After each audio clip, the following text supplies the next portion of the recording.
FBR ने चांदी swap case में बड़ा एक्शन लेते हुए पाकिस्तान कस्टम्स के मुतादिद अफसरान को मुअत्तल कर दिया है, जबकि कस्टम्स के दीगर आला अफसरान भी तहकीकात की इज्जत में आ गए हैं। एफबीआर एलामिया के मुताबिक ग्रेड 20 के कलेक्टर समेत ग्रेड 18, 17 और 16 के अफसरान को मुअत्तल किया गया है और इस केस में फौजदारी तहकीकात जारी हैं।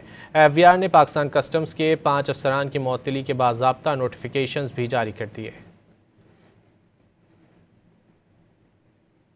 एफबीआर ने चांदी स्वाप केस में बड़ा एक्शन लेते हुए पाकिस्तान कस्टम्स के मुतादिद अफसरान को मुअत्तल कर दिया है, जबकि कस्टम्स के दीगर आला अफसरान भी तहकीकात की इज्जत में आ गए हैं।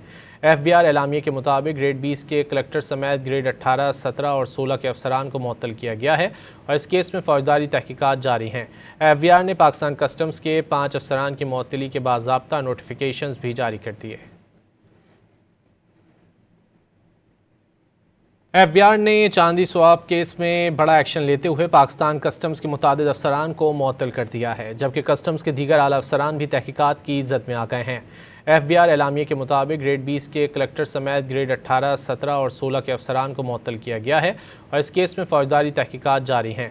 एफबीआर ने पाकिस्तान कस्टम्स के 5 अफसरान की मुअत्तली के बाज़ाब्ता नोटिफिकेशन भी जारी कर दिए।